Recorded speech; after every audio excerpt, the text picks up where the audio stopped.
Odyssey's going back to school, and we've got all the supplies you need, like A-plus exclusive music stations and podcasts to help you or your student excel. Wake up and get the school day started with Acoustic Sunrise, the best mix of acoustic pop. Hit the books with Classical Odyssey, passionate classical music to help you focus while you study. Listen to essential school podcasts like Grammar Girl's Quick and Dirty Tips for Better Writing, and be inspired with TED Talks Daily. Get back to school with new exclusive stations, plus all your favorite local radio stations and podcasts on Odyssey.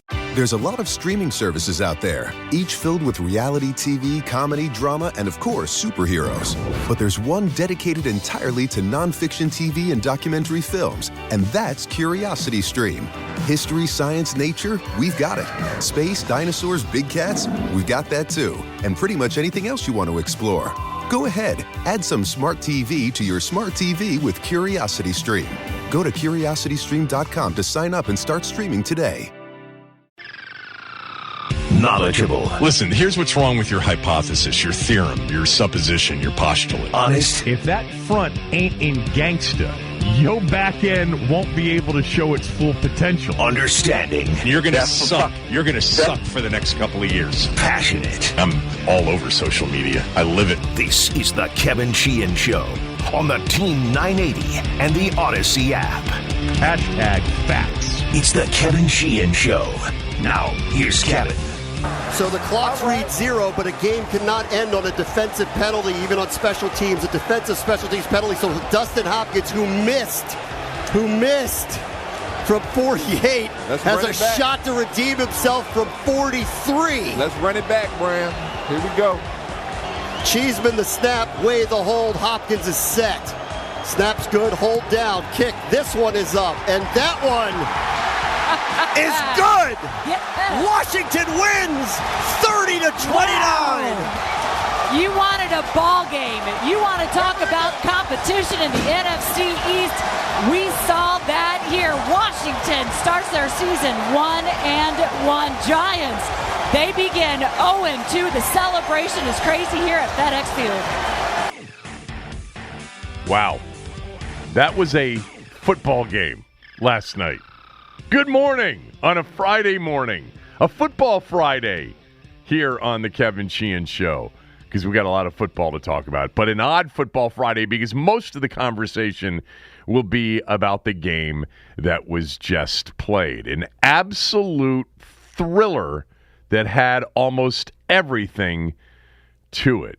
Good morning, everybody. Late night, I am sure. Tough to get to sleep after that one. If you went to the game, man, there are a ton of people hanging out late night on that NFL Network postgame show with all of the people walking around, and a lot of people hammered on the Thursday night and a little bit excited after the game. Got a little bit rowdy, which was fun to watch. It seems like it's been a long, long time. That was a thriller. It really was. It was an offensive thriller primarily. Defense was an option much of the night, back and forth the whole night. A second half that included 12 combined offensive drives with 10 scores on 12 combined offensive drives. The final 5 minutes of back and forth was nuts. Both quarterbacks making big-time plays all night long. Receivers making big-time catches and plays all night long. There were plenty of mistakes in the game, but the mistakes were dramatic mistakes. The dropped wide-open touchdown pass by Slayton. The missed field goal by Hopkins. Can you imagine if Dexter Lawrence didn't jump off sides, giving Hopkins another chance, maybe another chance to keep his job? The game had plenty of questionable officiating. Was that actually a holding penalty on C.J. Board on the Jones long touchdown run? How did McKissick not get touched on a first down run, clearly gain enough yardage for a first down, have it go to review, and they come back and they confirm it? That was crazy. There is a trend early in the season. They're not turning over many of the calls made on the field, even if it seems obvious on replay. Like, what's the point? The game had a couple of debatable strategic decisions. Some of you really wanted Rivera to go for the 4th down and 3 with, about 9 minutes to go when they were down 6. We'll get to that a little bit later on. I think the Giants made a huge strategic error after the interception to get super conservative. If you did the math, the timeouts, the pre-2-minute opportunity, Washington was going to get the ball back if you didn't get a first down if you're New York. They should have been thinking touchdown when they got the ball back. They settled for a field goal with far too much time left in the game, and they hadn't stopped Washington on the last couple of drives. The game was great. 2 straight Thursday night games, Brendan. 2 of them that were really good. Last week's opener was a 31-29 game, Tampa beating Dallas.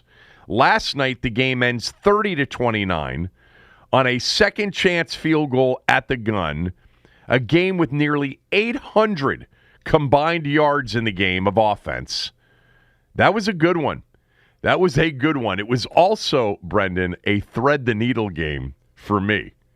I took the Giants +4. The game went to 4 right before kickoff, and the Skins won.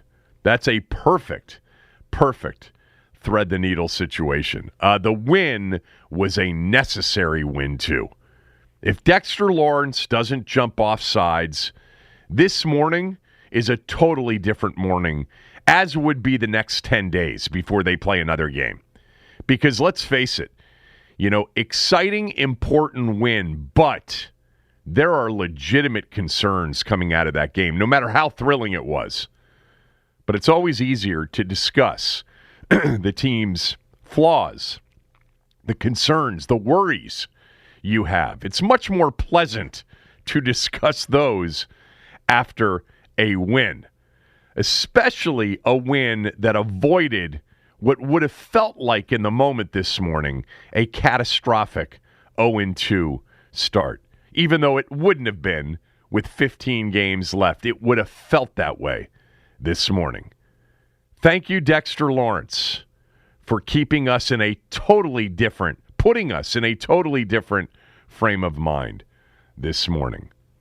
My game take is coming up here shortly. That was Brendan, that was a good one.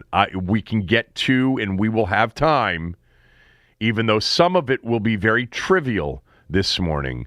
We will get to some of the things that are concerning moving forward. And many of you, I know, feel the same way because I saw some of the reaction last night on social media. There's tremendous excitement, but at the same time, many of you didn't think this should be a close game before it started. And many of you, as I felt the same way, were hoping for a big step-up night from the defense, and we didn't get that. Hell of a football game, though. Hell of a football game, right? I wouldn't say it was a good football game. I would say it was an exciting football game. It was a thriller. Part of the thrilling part of it were that some of the mistakes, and there were plenty of them in the game last night, is they were dramatic mistakes. Dramatic mistakes. Yeah, that game swung 10 times in the fourth quarter last night based on inexcusable mistakes on both sides. It was an incredible game to watch, but it was also a maddening game to watch. Yeah, it was. There were more plays made than plays blown, though. There were many more plays in that game that were big-time plays, by the way, made by quarterbacks and offensive players, especially over those final 5 minutes of the game. But there were big-time mistakes and dramatic mistakes and mistakes that were mistakes that would put you in a position where if you said that game was lost more than it was won by the Giants, more than it was won by Washington, you wouldn't be wrong. You wouldn't be wrong. But it was not a game that was flawed throughout. There were plenty of plays, and I can tell you what will lead the things that I liked list when we get to my game take, and that will be number 4, the quarterback, who, by the way, wasn't perfect, but had a memorable night for him and for this early season in the NFL. We're going to get to my game take here shortly. I do have a what do you got? Let's get to that first. All right. what do you got? I do have a smell test later on in the show today. Let me just tell you that at one point, as I was working on my smell test for the weekend yesterday, I had 18 games on it. I absolutely love the board this weekend. The NFL board in particular, do you realize that through the first 17 NFL games played in this 2021 season, underdogs are 13-4. After last night, underdogs are 13-4. You're plus 9 units if you're betting nothing but underdogs. There are a lot of NFL dogs on the board this weekend that I like, and I'm hesitant because could you have 2 straight weekends of mostly NFL underdogs? People ask me all the time, Sheehan, you bet mostly underdogs. Is that really what the smell test is? And I said, no, the smell test is contrarian. You can have a favorite and have it be a contrarian side because in that particular game, the public is actually convinced that the underdog is right. But the reason it's more underdogs than favorites is because the public generally bets favorites. They don't always bet favorites. Many times they'll identify an underdog as the team that Vegas and the odds makers got wrong. I mean, I'll tell you right now that the public absolutely loves recent impressions. They always do. They love recent impressions. Recent impression from Monday night was, man, the Raiders, that's a good football team. Derek Carr, spectacular. They're going to Pittsburgh. Pittsburgh was in an ugly game. They won, and Pittsburgh's laying 6. Yeah, the public actually loves the Raiders as an underdog this week. But yes, more often than not, the public really enjoys wagering on favorites. That's what catches their eye. Favorites and overs. But I like a lot of dogs this week. A hell of a lot of dogs this week. There are some dogs this weekend where most bookies won't have anybody on those underdogs. All of their action will be on the favorite. We'll get to that later on in the show. It's actually not my what do you got. I did play the Giants, though, last night. Right before kickoff, I went to check the line, as I usually do, even in a game that I might not play, and the number had gone to 4. I think, Brendan, it went to 4.5 maybe in some spots. Anyway, I just thought, personally, there was a lot of value in the Giants last night, plus 4. And I had predicted a lower scoring game, dead wrong about that, 19-17. You had predicted a lower scoring game, 16-13. But based on the scores that we predicted, we both liked the Giants plus the points last night. And we both won betting it that way. Did you bet it that way? I'm just curious. You were considering it. I did, yeah. You talked me into it, and I did, and thank God you did, because if I just stuck with the under, that would have been a big old loser.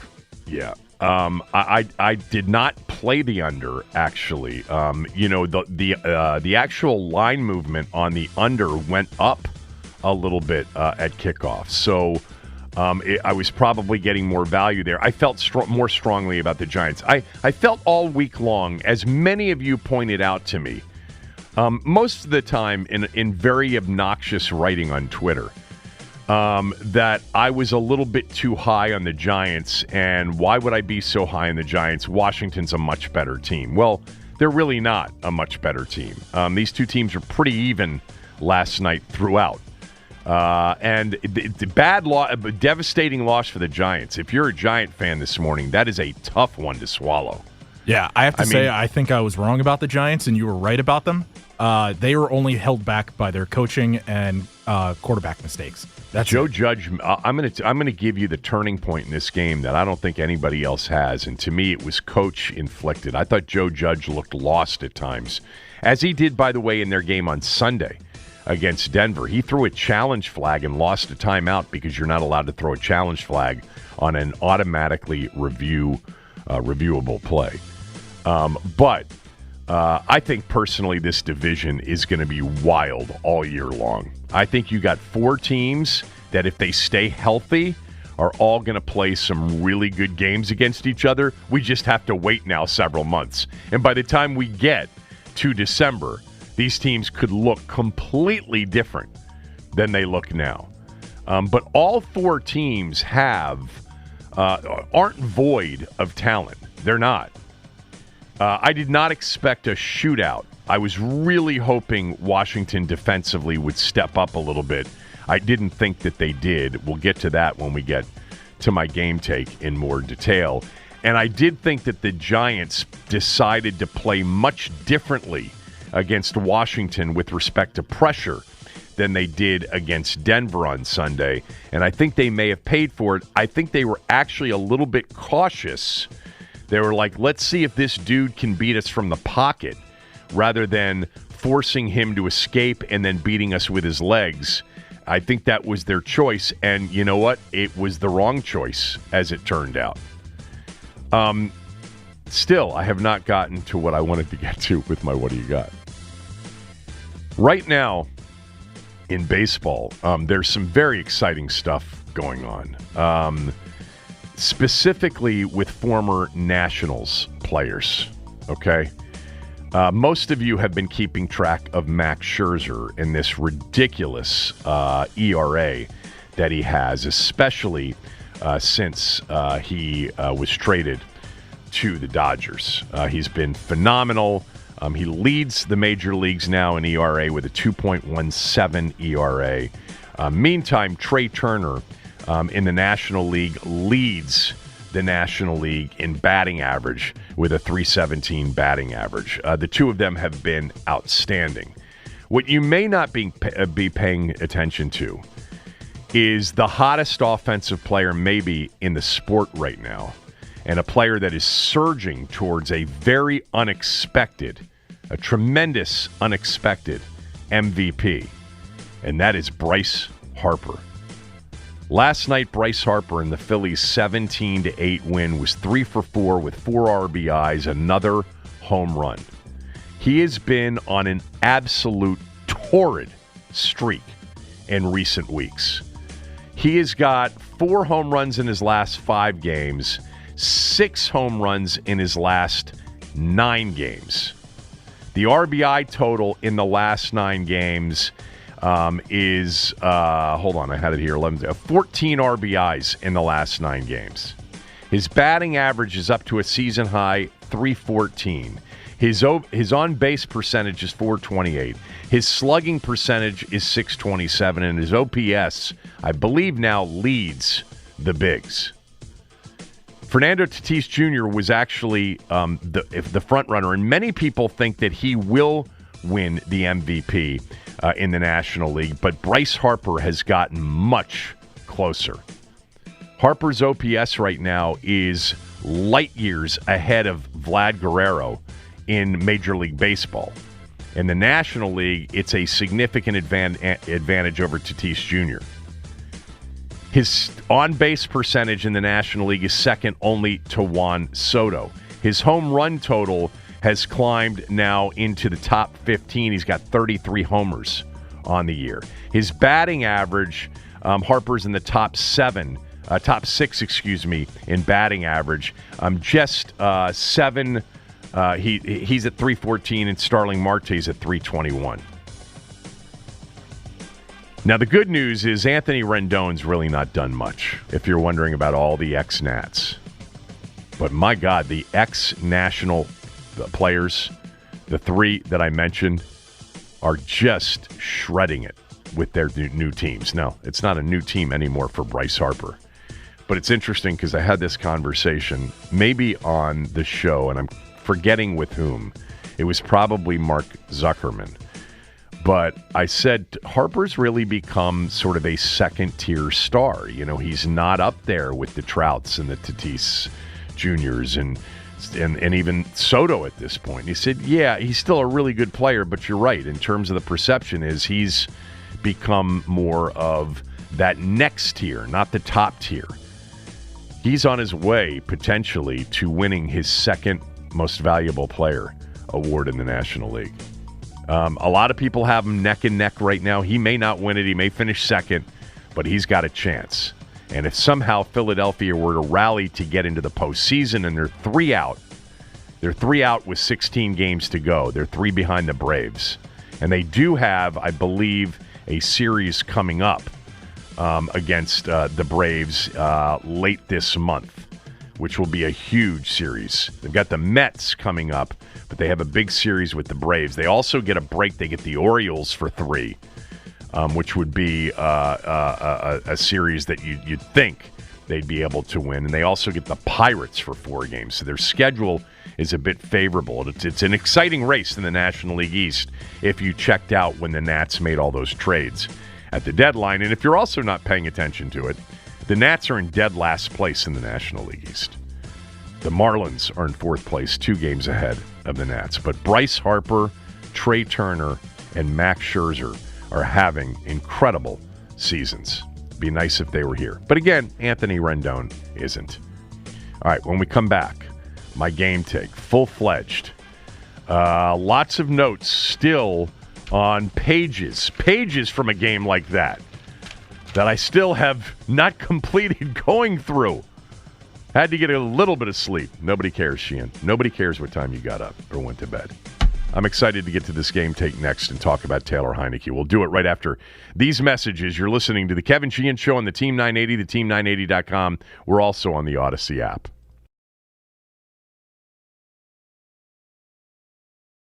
There's a lot of streaming services out there, each filled with reality TV, comedy, drama, and of course, superheroes. But there's one dedicated entirely to nonfiction TV and documentary films, and that's Curiosity Stream. History, science, nature, we've got it. Space, dinosaurs, big cats, we've got that too. And pretty much anything else you want to explore.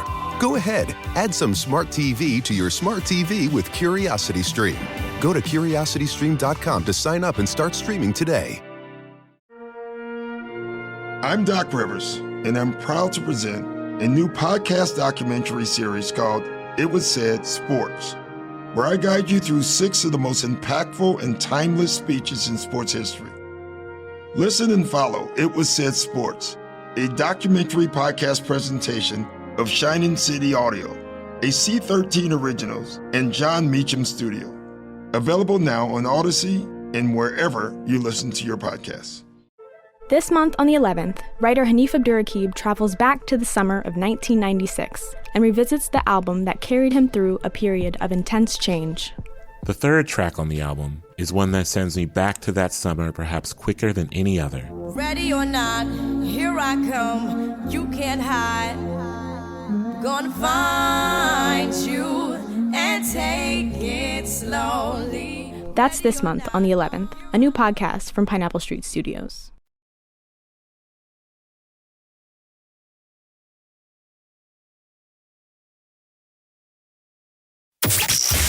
It's Kevin Sheehan on the Team 980 and the Odyssey app. Are you ready?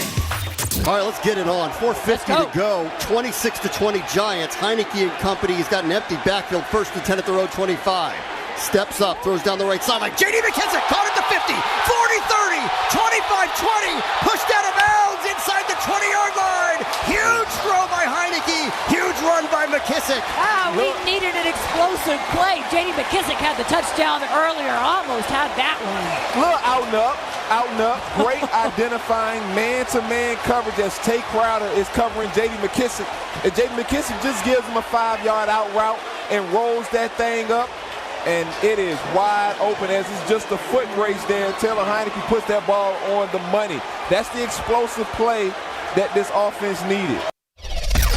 Kevin's take. The good, the bad, the ugly from yesterday's Washington football team game. Here's Kevin. Bram, D'Angelo, Julie on a crucial play last night after what could have been a game ender on a bomb that was just flat out dropped by Slayton. Slayton dropped that pass, would have given them a 30-20 lead. Washington gets it back, and they answer big time with A two-play, 75-yard drive that took 17 seconds, and they had the lead. The final quarter was nuts. 22 points scored in it, 13-9. By the way, do you know how hard it is for a team to kick 3 field goals in a quarter? That's what Carolina did. They kicked 3 field goals in the fourth quarter itself. And it was those field goals that ended up doing them in. Not really any fault of one Daniel Jones, who I thought was pretty good last night. All right, let's get to my game take. Again, this was a thrilling game overall. I mean, number one on my list would be just how great the game was and how exciting the game was. It was flawed. It wasn't perfectly played. There were drops. There was a missed field goal. There was an offsides penalty. There were penalties last night on defense where they were just egregious. I mean, you saw them all night long. There were some questionable officiating decisions. There were some debatable coaches' decisions. I thought Joe Judge had another bad night for the Giants if you're a Giant fan. But the game was a thrilling offensive game, 30-29, nearly 800 combined yards of offense in a game that really maybe the 800 and the 59 total points sounds so big because of what the expectations were going in. Almost everybody, and that should have been the hint, almost everybody thought this was going to be a low-scoring game. I had 19-17 on a Hopkins game winner, and Brendan had 16-13 Washington. All right, number one on the things that I liked list. Taylor bleeping Heineke. That was a memorable game by a Washington quarterback last night. I'm not saying it's going to go down in history with some of the greatest ever, all right, in Washington, but it was memorable. No matter what happens in the coming weeks or the rest of the year, he provided a memorable night for a franchise and a fan base that hasn't had a whole lot of them in recent years. You know, we can talk about some of his flaws. He is very inconsistent from an accuracy standpoint, something we've talked a lot about leading up to this game. He's wildly inaccurate at times. Brendan and I have talked several times on this show about how he really misses high in particular. That's his big miss. His big miss is also behind the receiver. Not because he's late and indecisive, because he's actually very decisive, but because he's inaccurate throwing the football. We can mention things like that. We can mention the near massive game-ending mistake, but that would really be trivial after the overall game that he played last night. He made so many plays, and the plays he made were so much different than the plays he's made in his very limited past. You know, he made big throws, he made big-time throws, he made clutch throws, all from the pocket last night. He didn't use his legs, which has been his number one physical attribute, escapability. He didn't have to escape or extend plays that much. He only ran 4 times for 6 yards. What was his over-under? We were talking about his over-under on rush yards, and we both would have taken the over. It was low, wasn't it? It was 20 yards at 19 and a half. And I thought that sounded low, and maybe that's why I didn't play it. But that's probably why I shouldn't have thought about it, because I would have thought that the over-under on rushing yards for him last night would have been 30 at least. He didn't have to run. He didn't have to escape. He delivered an S-load of completions against, yes, a ton of soft coverage. The Giants played a ton of soft coverage. I don't think they thought he could beat them from the pocket. But he was very decisive. That's been something we've seen in the previous 7.5 quarters he's played. Very decisive. His release is quick. Now, it's not Kurt Warner quick. It's not the Dan Marino quick. I'm not suggesting that. But his release is quick and he's decisive, even if those balls aren't always perfectly thrown. And let's be honest about last night. He had some really good pass catchers that helped him out a ton. But they can't help him out with great catches if he's too hesitant and doesn't let it fly in their direction, which he does. I think he makes and appears to make good decisions pre-snap and post-snap most of the time. Super decisive, as I said. I love that. He doesn't hold on to it. He gets rid of it. He's unafraid to attack a defense. He's aggressive. I love that about him. 34 of 46 for 336 yards, 2 touchdowns, 2 go-ahead drives in the final 5 minutes of the game. Pretty special stuff from a guy who just started the second regular season game of his entire career at 28 years old. It is just one game. I understand that. And the team he beat last night wasn't the best they'll face. But I told you all week that the Giants were better than most of you thought, and that was a game that Washington could lose, and they nearly did, and they probably should have. The competition's going to get stiffer for Heineke in the coming weeks, so let's put the brakes on putting him in Canton for the time being, but that doesn't take away from the fact that he did have a damn good game. And he's played well now, much more good than bad, for 11 and a half quarters for this team. You want me to count them up for you? The 1 quarter against Carolina, the 4 against Tampa in the playoff game, the 2.5 last week, and 4 last night. That equals 11 and a half quarters he has played for this team. He hasn't had one moment in those 11 and a half quarters where he didn't look like he belonged out there. And certainly not one moment where he didn't believe that he didn't belong out there, and his teammates didn't believe that he didn't belong out there. After the Cincinnati preseason game, when I came in here and I said he was really, really interesting and good, and I made the comparison. I've made the comparison to Jeff Garcia before, but after that Cincinnati game, I said he's got a lot of Ryan Fitzpatrick in him. By the way, you know, one of the knocks on Taylor Heineke when he came out, when I was reading some of those draft analysts write-ups on Heineke, is that he was too small. I personally don't think he looks super small out there. First of all, it's not nearly as important in the NFL as it was 10 years ago. You don't get downgraded for size nearly as much as you used to. But isn't he listed at 6 or 6'1"? What is he listed at? Will you look that up for me, Yeah, Brendan? He's listed at 6'1".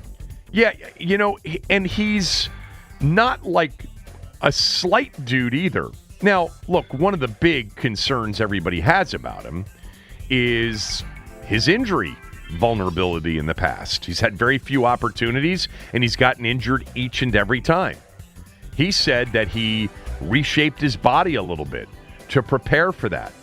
I don't think he looks small or plays small.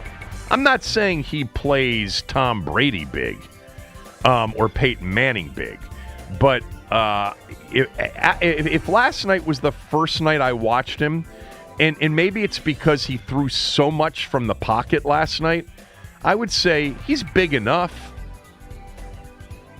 It was a memorable game. It was memorable mostly because of him. Mostly memorable also because they won and how they won, how he won. And let's keep in mind that is his first win as a starting quarterback ever. I'm looking forward to seeing what's next with Taylor Heineke. It'll be Buffalo on the road a week from Sunday. Next on the things that I liked list, Terry McLaurin. I don't know. Was that his best game as a Washington football team player? It may have been his best game statistically. 11 catches, 107 yards, and a touchdown. Has he had a better game? I'm sure he has yardage-wise. He drew also at least one penalty that I can think of which resulted in a third down conversion. Man, is he a good route runner. he was matched up against a good corner in Bradbury, and he owned him for most of the night.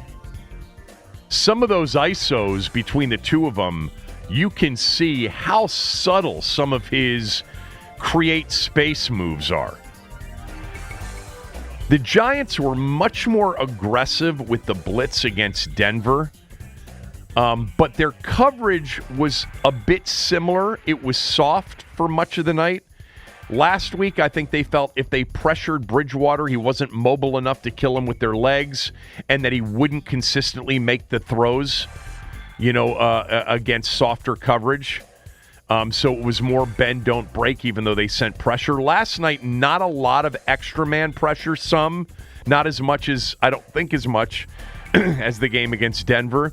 But they played a lot of soft coverage thinking this guy's not going to beat us from the pocket. And by the way, if we send too many, he can actually really make us pay for it with his legs. Heineke and McLaurin made him pay big time all night. That was a big game for Terry McLaurin, and they fed him. Why not? Soft coverage, Bradbury playing off, lots of holes in zone coverage. Just feed him. And they did. 14 targets on the night, 11 catches, 107 yards and a touchdown. So, Kevin, those were both career highs. The yardage was not, but the targets and receptions were. What's his yardage game? I know he had that super long bomb in his first game against the Eagles, right? With Case Keenum. He had 125 yards in his first game, and then he had 130 later in his rookie year. Okay. That was his most impactful game, though. And, look, you can say that may have been the game plan, and I don't know for sure if it was the game plan for the Giants. You also can't play press coverage on Terry McLaurin. On my list of things that I liked are all of the other pass catchers from the game last night.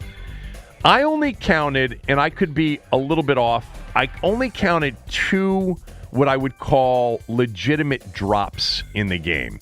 And one of them probably wouldn't have been a catch anyway. It was McKissick on the sideline, and it was in his hands, and he dropped it. But I don't think he would have gotten both feet in bounds anyway. And Adam Humphries flat out dropped a ball that was thrown into tight coverage, but thrown perfectly to Humphries on that final drive. But other than that, Logan Thomas, De'Ami Brown, Adam Humphries, J.D. McKissick all had big nights catching the football.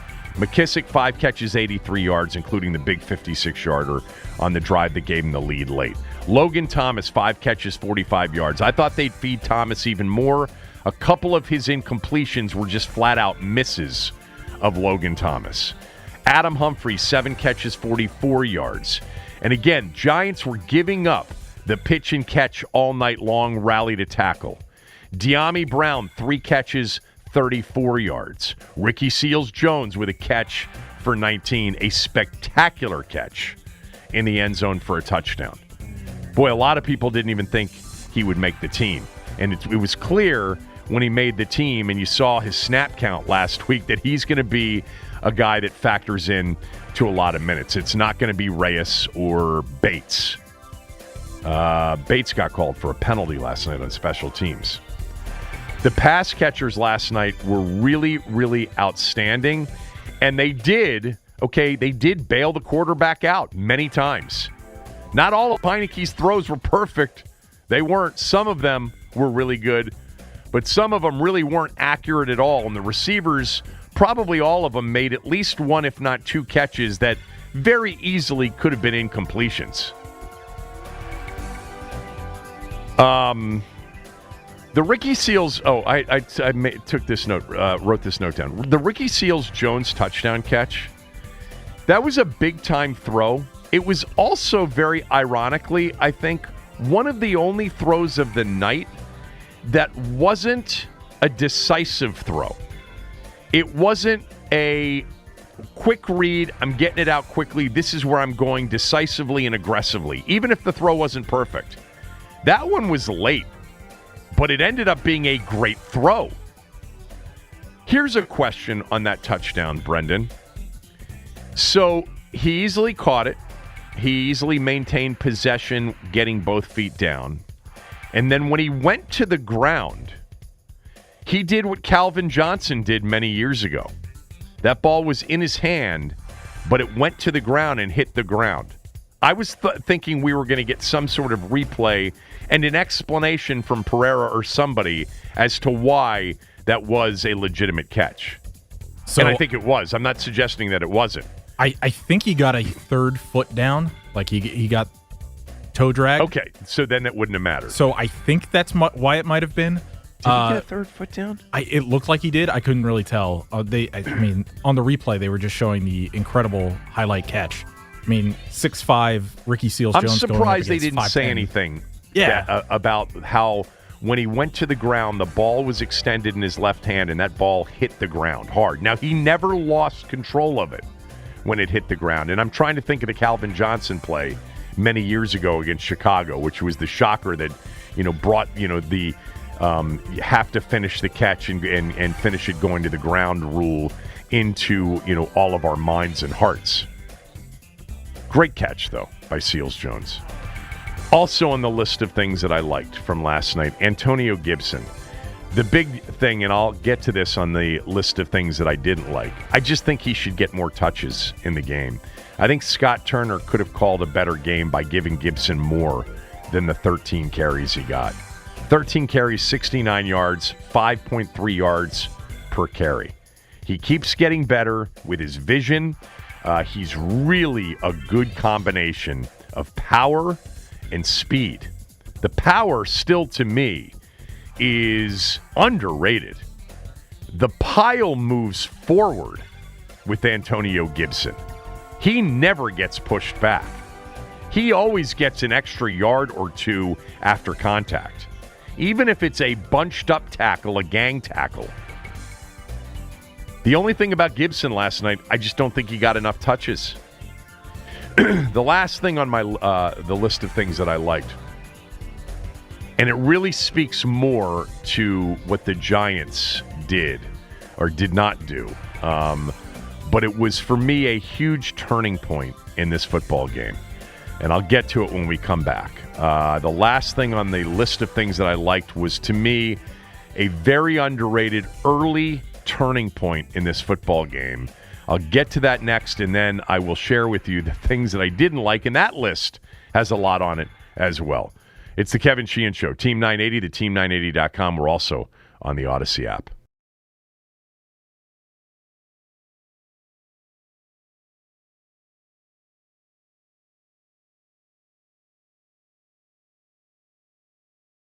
It's Kevin Sheehan on the Team 980 and the Odyssey app. 6 for Jones with an empty backfield. Quarterback sneak up the middle, dives for the end zone, and he got there. I believe they might mark him down literally an inch short. The two referees have agreed. Touchdown Giants. Designed draw by Daniel Jones. 6-yard touchdown run. Kevin's Take. The good, the bad, the ugly from yesterday's Washington football team game. Here's Kevin. I don't know how many of you do the same thing, but especially on third downs or fourth downs and call it less than 5 or 6 and they go empty set and nobody in the backfield. Doesn't everybody scream quarterback draw pretty much, especially with a mobile quarterback?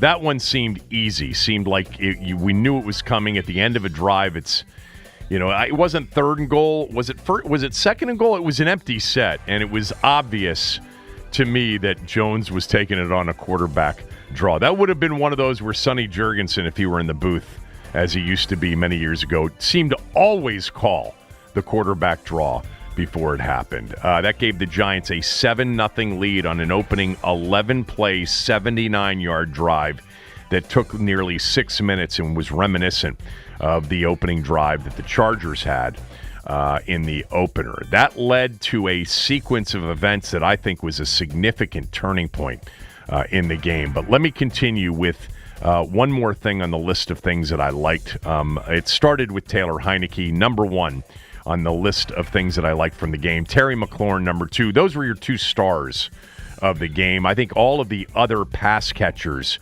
really provided some big moments, bailed the quarterback out a little bit at times with some outstanding catches. And I thought Gibson was great, too. I wanted to mention also, I thought John Allen had a phenomenal game last night. I thought he was really good in the opener. It was just too hard in the opener to put anybody from the defense on a list of good that came out of that game. But Allen and I thought Curl on Sunday were pretty good. Jackson to a lesser degree. Last night, John Allen was unblockable at times, and they had to account for him after early in the game. Allen finished with 2 sacks, 4 quarterback hits and pressures in the game, 6 total tackles in the game. A really big night for John Allen. So there was a significant turning point, I think, early in this game that may have been very impactful on the result. You don't know. When something happens in the first quarter, it's hard to say, well, that's where the game was won or lost, with still 3.5 quarters left. But when the Giants took their opening kickoff, took the first punt of the game, because Washington got the ball to start the game, and they went 3 and out. And by the way, 3 and out on what was by far and away the most uncomfortable and ugly offensive drive of the night for Washington. Not only for Washington, but for the quarterback, because he was sacked for a 16-yard loss on a 3rd and 3 play, where I made the note, you got to step up into the pocket on that one. You can't go backwards. But that really was by far and away the worst drive of the night for them. So after the Giants take their opening drive down to make it 7-0, the Giants then get another 3 and out on a 3rd and short stop. It was like 3rd and 3, and Heineke went short right to who was he throwing to on that 3rd down on that second drive? It's insignificant. It's not important. The point is this. That game started in many ways like the Charger game started, and you're like, oh, you've got to be kidding me. It's 7-0, and the Giants are going to start, by the way, from their own 24-yard line after a pretty good punt by Tressway. And here come the Giants, moving the ball down the field. Barkley rips off a 41-yard run, and I'm like, where is the run defense? That was also the drive, let's not forget, where the center, Nick Gates, who was playing center after getting moved over from guard because they had an injury at guard, and they moved somebody else in at guard, or they moved their center to guard, and they moved Gates in at center, and he fractured his leg. Man, we have seen a lot of ugly, ugly injuries on FedEx Field in recent years. A lot of leg fractures. Ton of them. Although I guess Colt McCoy's came at Philadelphia. But here are the Giants on the move again in the first quarter. It's getting late in the first quarter. And they've got a 3rd down and 2 at Washington's 27-yard line. So they are in field goal range. And as we knew going in, and we found out even more so last night, Graham Gano doesn't miss. What is it, 35 in a row now? Something like that for him. And there was a sequence of events that was, I thought, very, very critical in the game. And I put it all on Joe Judge, the head coach of the Giants. The Giants are moving the football. They've got Washington on its heels. Up 7-0. Washington's punted twice. They haven't had a first down yet offensively.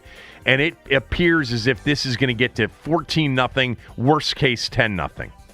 And it's 3rd and 2. And Daniel Jones is checking off at the last second, but he's going to get this snap off. Play clock's down to 2. He's back there. The ball's going to get snapped on time. And there's Joe Judge screaming for a timeout on the sideline because he's afraid they're going to get called for a delay of game. And Daniel Jones looked over at him like, I had it. We were good. So they come back out after the timeout. False start on Andrew Thomas. It's now 3rd and 7. And then maybe one of the biggest plays of the game was the combination of Sweat and Chase Young getting pressure on Jones, getting the sack. Sweat was credited for the sack, as he should have been, and knocking the Giants out of field goal range. Now, to be truthful, they were in field goal range for Gano. He made a 55-yarder with plenty to spare, and that would have been a 55, 56-yarder after the sack. But it was early in the game, and the Giants were in control, and so they punted the football. That timeout by Joe Judge got them completely out of a rhythm that they were in, moving the football. 3rd and 2, I don't think was going to be a problem for them. On their opening drive, they completed a 3rd and 10. On that opening drive. On that drive, they were moving. Barkley for 41. Then they ran a little reverse to number 18, Board, for 6 yards. And there they are on a 3rd and 2 at Washington's 27, threatening to put up a 2-score lead early in the game. It would have put a totally different tenor on that game. Instead, dummy Judge, who threw a challenge flag, didn't know the rule in week 1, I think got incredibly conservative at the end, which was stupid on their part. There he's calling a timeout, panicking. His quarterback had everything under control there. His quarterback was fine. They would have gotten the snap off. They probably would have made the first down. And if they didn't, they would have kicked a 44-yard field goal and had a 10-0 lead. Instead, they come back after the timeout, false start, sack, out of field goal range, punt, and then Washington goes 90 yards, 13 plays, 7-minute drive, and it's 7-7.